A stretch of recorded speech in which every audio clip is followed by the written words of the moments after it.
It's time. It's time for every one of us.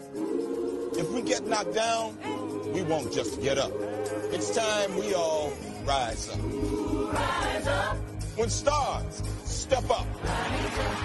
When a dome stands up. When a city lights up. Rise up. We all rise up together. Touchdown. When we come on the field, we rise up. Rise up. From kickoff to the last play, we rise up. This is our time, Atlanta. We've been knocking on the door. Now it's time to open up.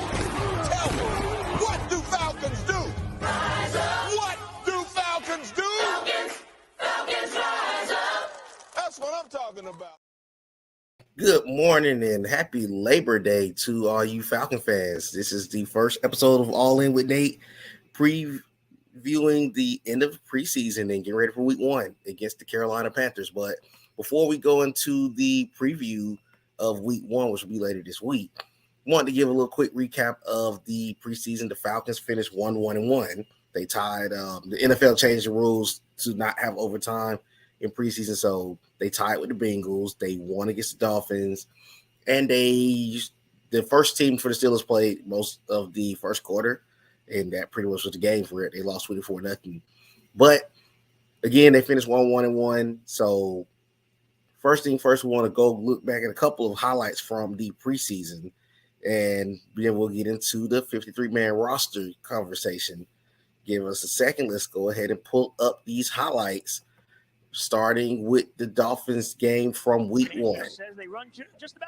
This was a big play. I think this is the Marco Hell's interception. This is the play. I think he really made a name for himself this game, and I think that personally won him a roster spot because he actually had, I think, 3 interceptions this preseason, if I'm not mistaken. See, the next play that you can see right here. That was a sack by able to get to him. That's Nate Landman on the Nate Landman almost made the roster. He also made the roster as well. He made the 53-man roster also. This was a nice breakup from D. Alford. D. Alford also made the roster. Of course, I think you all remember D. Alford had a good preseason last year, so not really surprised that he made the roster. This was a touchdown from Godwin Igbuke in the first game. He ended up making the practice squad for the Falcons. I figured he would make the practice squad because they kind of knew that they had a 3-back tandem with CP, Bijan, and Tyler Algier. This was another big moment in the game for this was actually Breon Borders. I think he would have made the roster had he not had a rough week 3. Woodside loads it up. And this is another nice reception early in the game. How about this? As if Mike McDaniel didn't have any more weapons. This is Zach Harrison. He's the 3rd-round pick for the Falcons. He's going to be a key part of the team this season. In the back of the end zone. You know, he's got a lot of wherewithal. See, I think this is one of the stops that they had in the game. I think this was the stop that they ended up getting. You know, this is one of the sacks from, I think it's Mike Jones Jr., who ended up making the roster as well. Logan Woodside, he ended up being QB3 for the Falcons. Big completion there, Woodside. Is this Josh Ali? I think that was Josh Ali on that reception. He ended up making the roster as wide receiver 5, which congratulations to him. At the Atlanta 42, and Thompson is taken down. That's a sack from Natron Brooks. Natron Brooks ended up making the practice squad. Of course, you really want to get rid of a rookie out of Southern Miss. A little bit of time here, deep down the middle, looking for Higgins. That's intercepted. This was an interception. I believe that's by Lucas Dennis. He ended up, I don't think he made the practice squad. So Dolphins in business here at the 25. If I'm not mistaken, I don't think he made the practice squad. That time, Falcons get into the backfield, and Brooks is taken down for a loss. That was Micah Abernathy. He also had a pretty good preseason. Plenty of time to throw. Floated downfield. That's caught him in the big hit. But Zay Malone holds on. Xavier Malone, he ended up making the practice squad as well.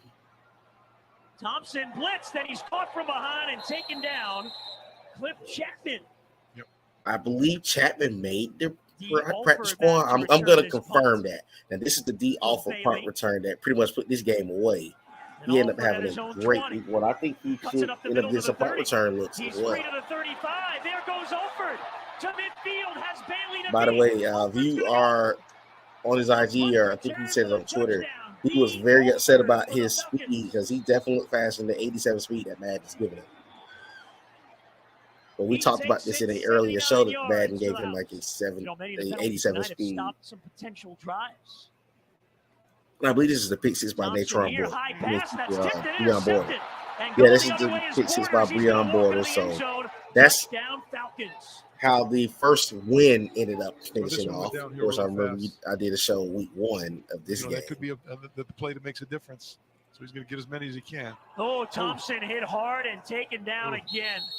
Another big play by Arnold Ebiketie. Now, he's a guy I'm looking forward to watching this season and seeing what he's going to do for the Falcons.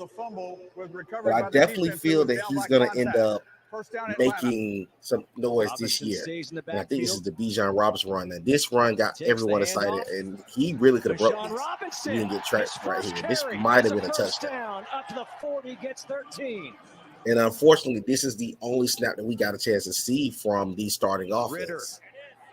This is another nice play to Drake London. I think Drake London is going to be in for a big year this year. He has a quarterback that can actually get him the ball, so looking forward to seeing him this year as well. There goes a Bijan Robinson. That's that one-handed catch on the screen. That was a impressive catch. I didn't really get a chance to see most of this game, but the first team offense definitely was exciting to watch. Play action. Heineke on 2nd and 17 over the nice throw from Desmond Ritter to, I believe that's Josh Ali. Yeah, Josh Ali ended up making the roster as wide receiver 5, so that was very impressive. Pressure coming. Heineke steps up, throws. This is another completion to, I believe that's Xavier Malone. Malone ended up making the practice squad, so he could be somebody we can see again in the near future. And again, Godwin and Bouquet, he definitely made the practice squad. I actually thought he was going to make the roster, but I kind of figured they weren't going to carry no more than the 3 running backs that we have, but he definitely could be a person to watch out for if an injury anything happens. And this is Carlos Washington. He ended up not making the roster. He started off, I thought he might have had a shot to make the roster, but then Donald had an impressive Miami game, so it's kind of hard to really convince yourself that he was going to be the one to make the roster. They've had opportunity to get off the field and haven't been able to do it on this drive. Browning gets pressure. This time he goes down. Sacked. Justin Ellis is another guy. He ended up not making the roster, but I thought he had a push at one point. I've been interviewing you since your days with the Cardinals. What do you think is going to be the strength? This was a nice throw to Scotty Miller. I believe Scotty Miller is going to really get involved in this offense this year. Sack. Pressure coming again. Browning escapes. Resets, throws, and this one's and then there's another DeMarco Helms interception. Again, he deserved to make the roster. He was definitely all over the field this preseason. So on first down, little play action. Woodside over the middle has his man. Good catch. Zay Malone with the catch. This is a drive that ended up turning into a game-tying field goal, which, of course, the game ended in the tie because they don't do overtime in the preseason. Fitzpatrick, and Fitzpatrick is down. And Fitzpatrick had a nice catch right there as well. 4th and 6, fourth quarter with 6 and of course, Young Hoku, if a lot of you may not have paid attention, he did switch his number to number 6 this year. Got it. So it ended in a tie for that game, and then week 3 against the Pittsburgh Steelers. The starters were out there for most of that drive. It definitely won a lot of big highlights for the Falcons in that game. So Harris ended up not making the roster either. So again, like I said, there wasn't a lot of big plays in this particular game. So completes that pass. We've got a first down and more. I'm going to be intrigued to see what they got out of this. So they actually got a few seconds out of this, actually. Trubisky, the pocket collapsing, and Trubisky. And I think that the Falcons kind of came in with an idea of who was going to truly make the roster, but a couple of guys could squeeze in here and there. But one thing that we definitely got a chance to notice is that several guys from the early portion of the Terry Fontenot draft class, especially 2021, are no longer on the roster. Jalen Mayfield got cut at the end of week 2. Adafe, he also got cut as well. Well, he had injuries, but I'll be surprised. I think he was going to get cut regardless. I don't think he was going to make the roster. So a lot of the 2021 class is no longer here. And I think the Falcons kind of had an idea they weren't going to keep several guys. So that was the one thing I said when I did a free agency show months ago. I said the beauty of us having a great offseason free agency-wise was the Falcons kind of didn't know what they were going to do in regards to keeping your 53 together. But unfortunately, you came into a situation where the Falcons kind of knew, okay, certain guys may not make the roster. So that's the difficult thing about it for the Falcons, of course. But let me show you all the 53-man roster. Let me pull this up. Give me a second.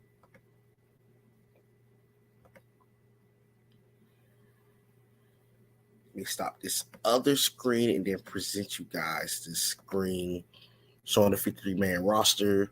Okay. Here we go. 53-man roster for the Falcons, and we go full screen with this one. Okay, of course, as you know, Lorenzo Carter, of course, he was re-signed last year. We all had an idea that he was going to make the roster, so I don't think any of us is surprised by this. All right, Jeff Okudah made the roster as well. He was the second corner on the team. He was brought in this offseason from the Lions in the trade, so big trade. You know, that was a great trade for the Falcons. I look forward to seeing what he's going to do in his position once he step onto the field. He should go in as cornerback too on the opposite side of A.J. Terrell, but we'll see. Let's see. Moving on, Jesse Bates, the big free agent signing from the Cincinnati Bengals this offseason. I am so excited to see what he's going to look like for the Falcons this year. Next guy, Taylor Heineke. He's going to be the backup quarterback to Desmond Ridder. He got the number 4 after Desmond Ridder changed to his college number, which is number 9. Next guy is Drake London. I think Drake London is going to have a great season. He's my guy to watch for in regards to the Falcons season coming up. The next guy is Young Oku. He, of course, changed his number this offseason. He is our Pro Bowl kicker. Bijan Robinson, who we drafted at number 8 in the draft. Of course, I think you all should know that. He is the starting running back for the Falcons going into week 1, and Kyle Pitts is number 8, of course. Kyle Pitts is going to be coming off of that injury that he had this offseason. So, last season. So, I'm looking forward to see Kyle Pitts finally back in the mix for the Falcons. Next is Desmond Ridder, the starting quarterback here. As I said, he switched to his Cincinnati number, which is number 9. You got Logan Woodside, who is the quarterback number 3 for the Falcons this year. Then you got Cordero Hodge. I'm not the biggest Cordero Hodge fan, but he's the 4th wide receiver on the roster at the moment. Bradley Pinion is our punter, of course. Moving along, let's go to the next guy on the list is Scotty Miller, who the Falcons brought in this offseason. He was with the Buccaneers a couple years, won a Super Bowl with Tom Brady. I think he's going to be a big change of pace receiver for the Falcons offense. Matt Collins, who is number 18, he came in this offseason from the Las Vegas Raiders. I think he's going to be a good possession receiver on the opposite. Got D. Offer, who he had an outstanding last 2 preseasons. I think he's definitely deserving of making the roster. Mike Hughes is another guy that we brought in this offseason. He used to play for the Minnesota Vikings, if you are familiar with that name. A.J. Terrell, of course, our Pro Bowl corner. He is back. He's going to be – I think he's going to have a good year, especially now having help on that backside of Jesse Bates. Next guy is Tyler Algier, our 1,000-yard rusher from a year ago. I think he's going to be in for another impactful season, even with Bijan Robinson being a part of the team. Next guy is Richie Grant. This is the guy that I personally feel has the most pressure entering this season on him because, to me, Richie Grant has not been the prototypical safety that you need in the beat. To me, I don't feel like we have a legitimate option at safety on the opposite side of J.C. Bates. So he could be in for a season this year. Moving on, Jalen Hawkins, the other safety. I think him and Richie Grant both are on the hot seat, in my personal opinion. I don't think either have convinced this Falcon organization or fans for that much to say that they are worthy of being the free safeties and the strong safeties of the future. I don't think either of them are worthy. Next up, you got Trey Flowers. He made the roster. He was another free agency pickup. I'm looking forward to see how he does. He's had some decent years around the league. The next guy on the roster is Clark Phillips, the 4th round pick. He absolutely deserved to make the roster. I think he's going to be the sleeper player that's going to break out for the Falcons, especially in that secondary. You got DeMarco Helms, who I am so happy made the roster. This is a 7th round pick. He was the safety out of Alabama. He was actually solid at Alabama, but he fell to the 7th round. Keith Smith was back at fullback, of course. Keith Smith had a decent year last year. Moving along, Troy Anderson, our starting middle linebacker this year. I think he's going to have a great year this year. Every time I look at him, he reminds me of Keith Brookins. So he's a guy that I think he's going to break out this year for the Falcons. Arnold Ebiketie, they have him listed as outside linebacker. I think he's going to be more of a pass rushing specialist for the Falcons. I think he's going to be in for a good year this year for the Falcons. But the other linebacker / DN that was brought in this offseason, of course, you remember him having solid years for the Pittsburgh Steelers, and he gets a chance to play for his hometown Atlanta Falcons. So looking forward to seeing him this year. Next up, our long snapper, Liam McCullum. Not too much to say about him, of course.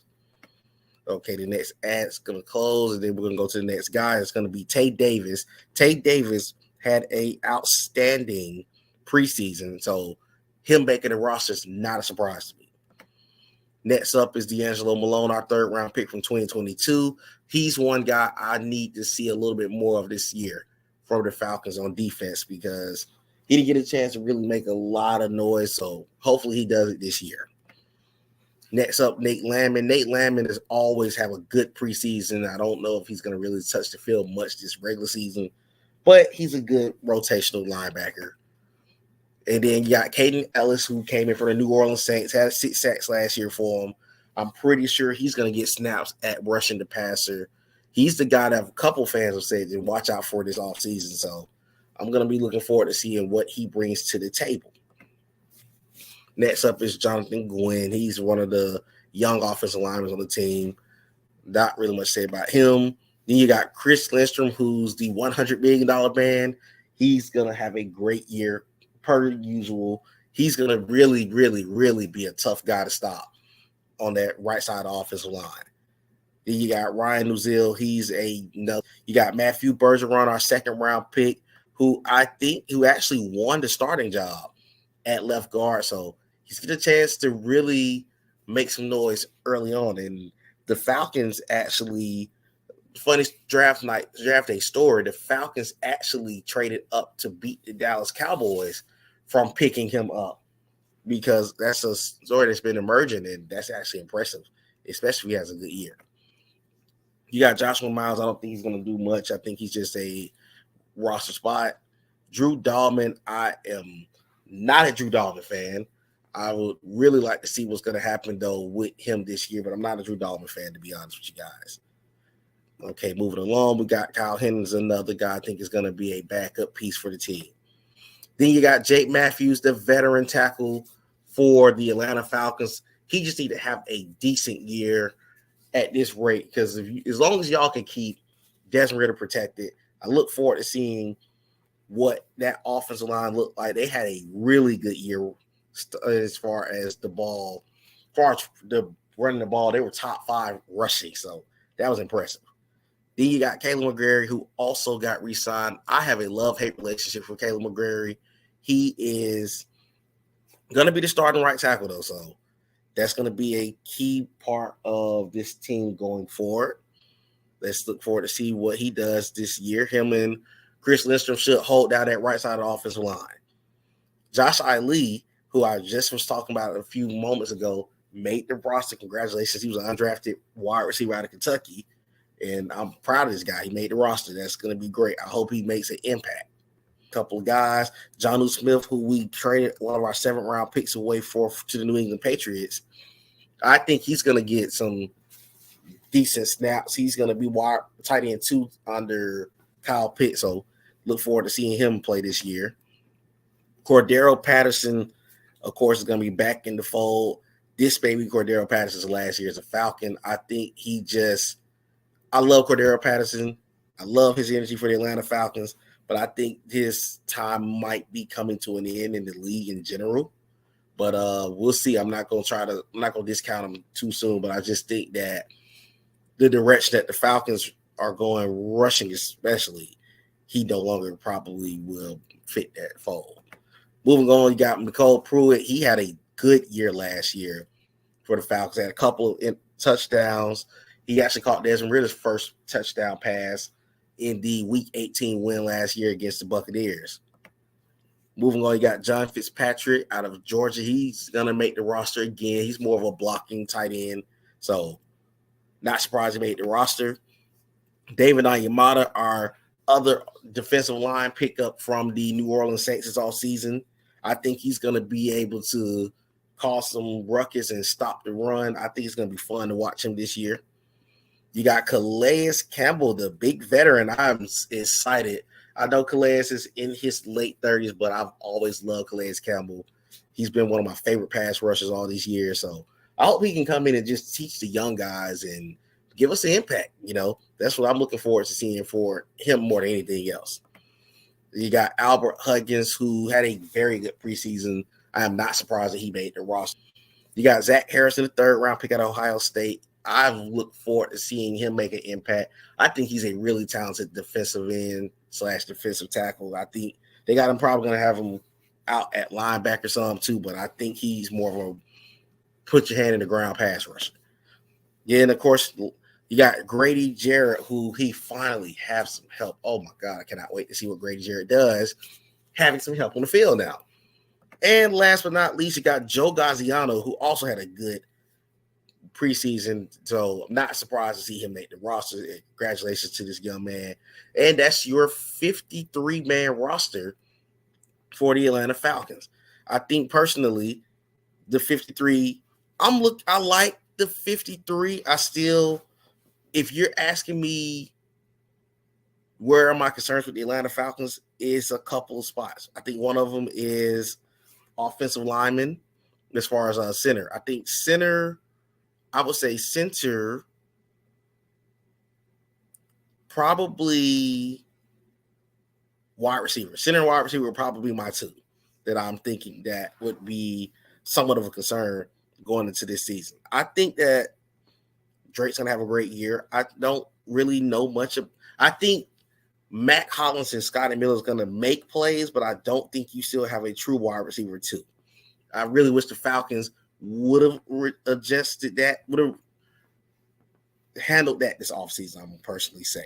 I wish they would have really went and got a guy that you could really break your wide receiver to, because I feel like Hollins and Miller, those guys can make plays, but they're not if Drake London is covered, if Pitts is covered, this is my guy. So maybe Bijan Robinson becomes your out of the backfield impact player. You know what I'm saying? Or maybe Cordero Patterson gets receptions in the passing attack. So it's going to be something to watch for.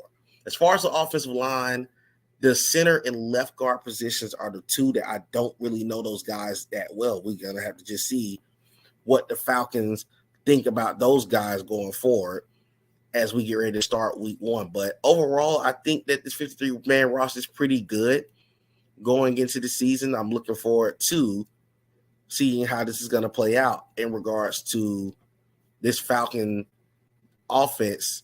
And actually, I look forward to both sides of the ball. I think the Falcons is coming in with a decent roster. I like the depth that we are coming in with. I like the talent that we have picked up in comparison to last year. And to me, you can only go up from here if you're the Atlanta Falcons. Give me a second. I'm trying to pull up the depth chart so you can all kind of see where this team is kind of entering to this season. Give me 1 second. I don't think they have it they haven't updated theirs on the Falcon website. I was going to pull up from the Atlanta Falcon website, but I don't think it's updated just yet. So let me pull up from ESPN and I can switch it onto the screen. Give me a second. I think this is it right here. Okay. So ESPN does have an updated one. Let me close the original screen out and go to the ESPN updated one so you guys can get an idea of what the Falcons depth charts look like going into this year. And as we enter week 1, this may not be the official depth chart, but this is just a outlook of what the Falcons are looking into. It looks like you're going to see, let me go full screen, look like you're going to see Desmond Ridder, of course, is going to start. Bijan Robinson is the starting running back with Tyler Algier backing him up. Avery Williams is on IR, unfortunately, with Cordero Patterson at running back 3. So, of course, he won't get a lot of big plays in this scheme. So as you see, the wide receivers is Drake London, Matt Holland, Scott Miller. So this is your starting receiving group. They're going to go to 3 wide receiver, 1 tight end set in the Arthur Smith scheme. So as you see, these are your starting 3. Cordero Hodge is still dealing with an injury. Josh Ali is probably your healthy number 4. So don't be surprised to see Josh Ali get some reps in the first week or so. Let's see. Kyle Pitts, of course, you see is the starter. You got Jonnu Smith as his backup with Miko Pruitt and John Fitzpatrick.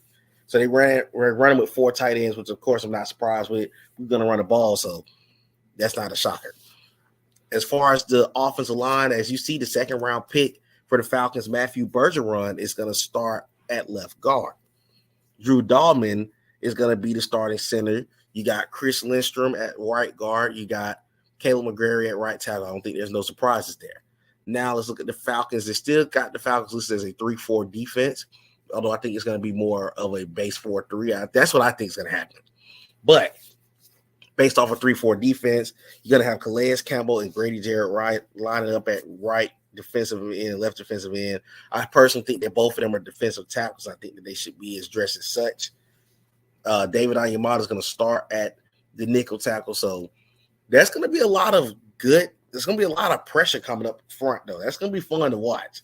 So as far as the 3-4 scheme, you got Arnold Ebiketie starting.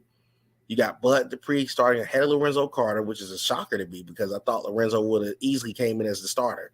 And then you got Caden Ellis and Troy Anderson as the left inside and right inside linebacker. I'm excited to see what Caden Ellis can bring and see if Troy Anderson can take that next leap as a middle linebacker in his league. Now looking at the corner situation, as you see, AJ Terrell and Jeff Okuda both are the left side and right side corners. You got D. Alford and Trey Flowers. You see Cornell Armstrong. You don't see Clark Phillips' name on here, but Clark Phillips should be where Cornell Armstrong is. Unfortunately, as you saw, the Falcons definitely is going to be playing him more. So as you see, D. Alford is at the moment the slot corner. It looks like him and Trey Flowers. Of course, Jesse Bates backup is going to be DeMarco Hellams. Richie Grant and Jalen Hawkins are the 2 strong safeties. I think that them 2 have the most pressure at that position because you don't really know what the Falcons are going to think. That could be a position that could be hit in the draft this offseason. So that's one of my biggest things I'm looking forward to seeing who can step up on that opposite side of Jesse Bates, because of course Jesse Bates is going to be it's going to be your number 1 guy as far as that safety. And that's a key thing that is going to be needed in this Falcons secondary, because I think the secondary is closer to being complete than most fans think, but again, going to be one to watch out for. And I want to address this question. I'm going to let it come up on the screen. Are there still question marks for the Atlanta Falcons? Personally, I think there are. You don't really know, and it's not in a negative way. So let me be clear by that. I think that the Falcons are entering this season as a potential wild card team, division-winning ball club. I think the Falcons can win 9 to 10 games, make the postseason, win the division, and possibly compete for a playoff game. But my thing is, The one issue that I will continuously have, and I'm going to state this on air, I don't like the fact that Arthur Smith don't give them enough reps in the preseason. They got one drive the entire preseason. Last year, even though I'm not a fan of Marcus Mariota, they didn't barely play it last year either. But my thing is, you need to get some chemistry with those guys because you're coming into a divisional game against Bryce Young and the Panthers this upcoming week. They need to be clicking on all cylinders week 1. Plain and simple. But I think that the Falcons have been getting reps behind the scenes, but my thing is, it's different getting reps in training camp and against teams in practice than against real life football. That's what I respected about seeing Mike Tomlin play his starters week 3 of preseason for a half of a quarter, because you needed to gain that chemistry as you get ready for week 1. Because when we step on the field at 1:00 on Sunday, there's no we're prepping for anything. This is just straight up, you got to get going. And that's really what it comes down to if you're the Falcons. So the Falcons have to be ready to go and ready to run week 1. And as I mentioned, the position changes are a couple other things too. Because me personally, for the Falcons season to go the direction I think it's going to go, they need to win both home games, week 1 and week 2 against Carolina and Green Bay. So you can start off 2-0 before you hit that stretch of going to Detroit and then going to London to play the Jaguars. So I think the Falcons have to hit the ground running early if you're trying to have a good season. And I think the fans are excited for this team that should make some noise this year. I think the opener is going to be sold out. I look forward to seeing all the fans in the building. I think it's going to be a sellout crowd. And I think the team and the fans are excited because this is a very good chance of this team returning to the playoffs. So that's my question marks. Now, last but not least, what is my thoughts entering the year? As I just stated, I think the Atlanta Falcons are capable of making the playoffs this season. I think they're capable of winning the division this season. There's talent on the field. You got Drake London. You got Kyle Pitts. You got Bijan Robinson. You have a better defense than you had last year with more talent. You got potential that you got solid veteran presence on both sides of the ball. So personally, I think it comes down to Desmond Ridder. I think Desmond Ridder, you don't have to be a 30 to 40 touchdown quarterback year 1. I'm not saying I wouldn't love him to be that. I would love to have him to hit a Patrick Mahomes type stretch first year and break out. And everybody's like, whoa, we took him in the 3rd round. However, I think the Falcons are entering this season with this number one thing only. You got to make sure that you have that QB1 play together out the gate. If they don't, it could be a potential move for the Falcons in the draft, or they could trade for somebody. So Desmond Ridder needs to really have a good year if you're the Atlanta Falcons. As far as the team overall, like I said, the Falcons have to show some type of progression. We went 7-10 and 21 and 22. You cannot regress. You cannot come out of there and go 8-9. To me, the Falcons minimum needs to go 9-8. At the minimum, you need to go 9-8. That shows progression. That shows that Terry Fontenot and company figured some things out, and they're going to go into this season and get everything that we need to get in order together immediately. Because if the Falcons have a 3rd consecutive losing season, I do not think that Arthur Smith survives as the Atlanta Falcons head coach.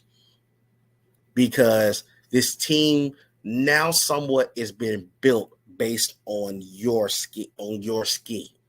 You've went and got the highest drafted tight end in NFL history in Pitts 3 years ago. You went and got Drake London last year. You went and got Bijan Robinson this year. So you have catered to that side of the ball. Now it's time to actually see some progression there. So personally, the Atlanta Falcons have to make some noise. And personally, I think this team is good enough to make the postseason. They have not made the playoffs since the 2017 season when we lost in the division to Philadelphia, who went going on to win the Super Bowl. You got to make some type of noise as far as going forward. Me, personally, off air, I said that the Falcons had a 3-year and 4-year window to get back into contending for postseason appearances. This is the 3rd year. Progression needs to be seen. With that being said, I think the Atlanta Falcons win the NFC South with a record of 10-7.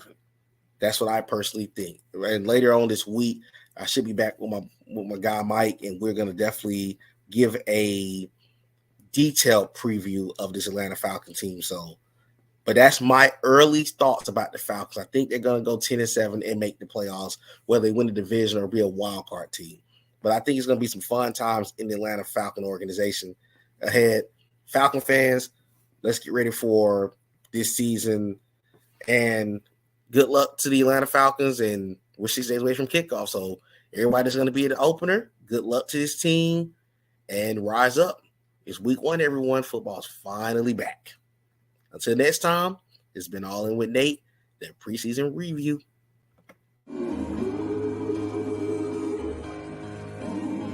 Can you feel it? It's time. It's time for every one of us. If we get knocked down, we won't just get up. It's time we all rise up. Rise up. When stars step up. When a dome stands up. When a city lights up. Rise up. We all rise up together. Touchdown. When we come on the field, we rise up.